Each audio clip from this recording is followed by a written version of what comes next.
begin as Florida Republicans go to the polls to decide the biggest and the nastiest contest of this primary to date. And Mitt Romney emerges after a major Southern setback to hold a commanding lead going into today's vote. With just hours to the close of polls, New York Times political forecaster Nate Silver gives Romney a 97% chance of claiming all 50 delegates in the winner-takes-all state. Indeed, it is a sunny day in the Sunshine State for Romney, and the governor's so darn gleamful, he just had to burst into song. Oh, beautiful for spacious skies, for amber waves of grain, for purple mountains' majesty above the fruited plain. He's no President Obama in the vocals department. Come to think of it, he's no Herman Cain either. But what about Newt Gingrich? Maybe the former speaker would grace us with a song. Are we going to get some singing out of you? As Clinton Eastwood once said, a man should know his limitations. Man's got to know his limitations. Yeah, Dirty Harry couldn't have said it better, Newt. But if Romney lacks a certain soul in his singing, he did offer a note of compassion, a bit of a sad song for poor Newt Gingrich down in Florida. I know the speaker's not real happy, Speaker Gingrich. He's not feeling very excited these days.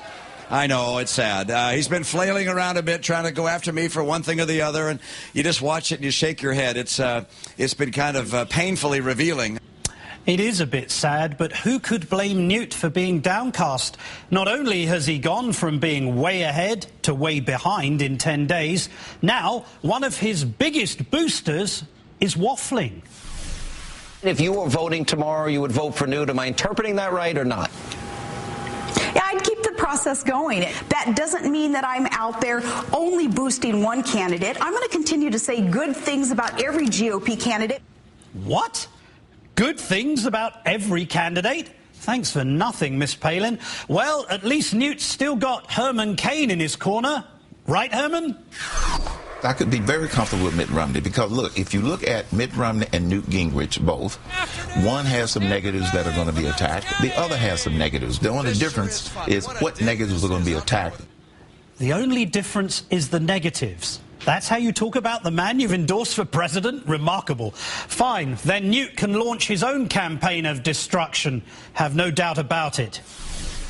The conservative movement is not going to sit by and let a Massachusetts liberal who's pro-abortion, pro-gun control, pro-tax increase, pro-gay rights. The conservative movement isn't going to sit back and say, oh, yes, let's let Wall Street and Goldman Sachs and Mitt Romney buy the election. People power versus Goldman Sachs and Mitt Romney. We've got a triple panel teed up to kick us off. In Washington, MSNBC political analyst David Corn, Washington bureau chief for Mother Jones magazine. In Atlanta, Goldie Taylor, managing editor of the Goldie Taylor Project. And also in Washington, Michelle Cottle of Newsweek and the Daily Beast. Good afternoon to all of you. And David, Newt is now crying about the lies that Mitt Romney has spread in Florida. Now, of course, Newt never lied about being the sole inheritor of Ronald Reagan's legacy. He never lied about being a lobbyist. Indeed, he never lied to any of his wives as he cheated on them. But there are some people who are feeling a little bit sorry for Gingrich. Do you have any sympathy for the pounding that he's taken in Florida? I am just not that good a person. What can I tell you? I mean, and Newt is now turning himself into the doomsday machine, ready to blow everything up if he doesn't get his way. I mean, this is why it's hard to feel sorry for Newt Gingrich. Go back, turn back the hands of time to 1978. He's running for Congress. He gives a speech to the college Republicans in his local congressional district in Georgia, and he says the problem with the Republican Party is we're not nasty enough. Well, he's had 33 years since then to show us how nasty he can be, whether it's lying or just being, using the most extreme rhetoric. So now when he's on the receiving end of that, it's really hard to say, oh, poor Newt. He's been such a stand-up guy for decades. He's always told the truth. He's never taken cheap shots. And this is how he comes to be treated by Mitt Romney. You know, you reap what you sow. You live by the sword. You live by the extreme bombastic rhetoric. you perish by it. David Corn offering no sympathy whatsoever. Goldie, how has Gingrich gone from triumphant victor in South Carolina to potentially losing Florida by 20 points? Well, you know, to paraphrase Clint Eastwood in Gran Torino, every once in a while you run into a guy you just shouldn't have messed with. And I mean messing with Mitt Romney in the way that Newt Gingrich then has paid really, really bad dividends. He's hitting him back with Newt's own record, and that's just something that won't go away. We've got 33 years worth of Newt Gingrich on the record being one of the most nasty, diabolical campaigners out there. And now, you know, the chickens are really coming home to roost for him.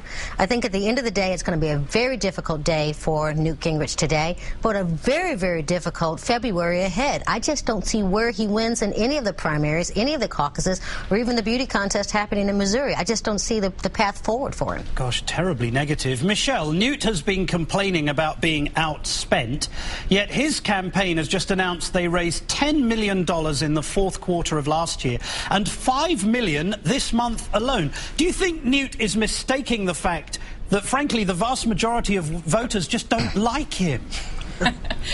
Well, Newt is not just whining about being outspent. Newt is whining about pretty much everything. Everybody's gunning for him. The establishment doesn't like him. Rick Santorum won't drop out of the race so people can align behind him. Mitt Romney's being mean to him. It's really hard to be Newt these days, in Newt's head at least. But, David, come on.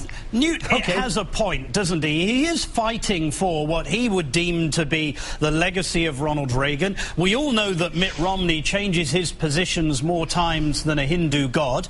And so he does have a point, doesn't he? I mean, come on. I'm not going to talk theology with you. That's what I came here for. Listen, of course he has a point. But he's receiving what he's been doing for the last 3 decades as well.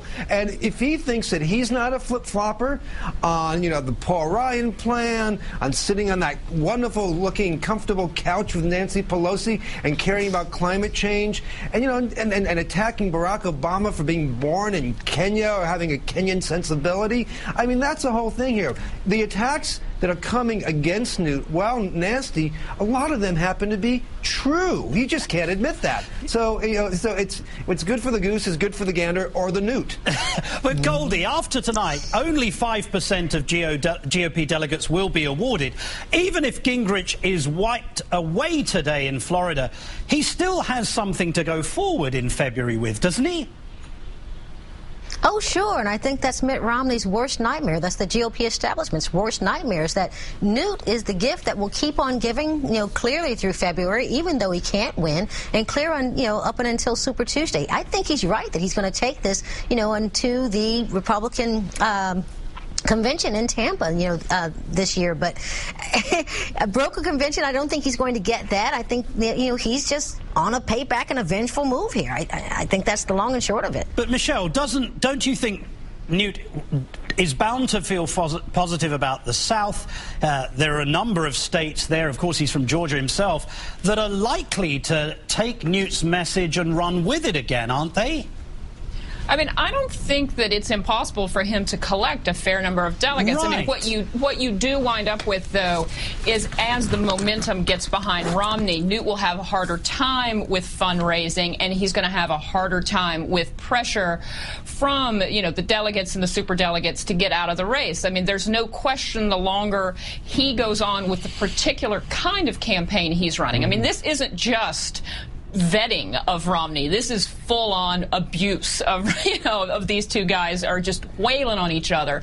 That's going to help Obama come the general election. And David, to Michelle's point, he doesn't need donors. He's got Sheldon Adelson on his side, in his pocket. I mean, he's throwing millions at the guy. He doesn't need anyone else. If Sheldon wants to push for Newt, that can keep going right the way through the summer. Well, yes, that's for the independent expenditure side. Yes. But for Newt just to be able to fly places places and do what the campaign needs to do. He does need money. And I do think there's a possibility, picking up on Michelle's point, that at some stage the Republican establishment is going to come to Newt and say, nice little consulting business you have there in Washington. You made $2.6 million last year. It would be a pity if anything were to happen to it. So there are lots of ways to pressure him.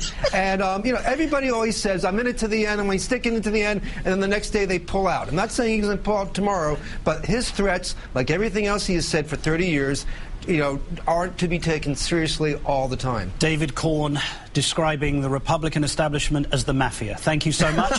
Goldie Taylor and Michelle Cottle, thanks all of you for joining us.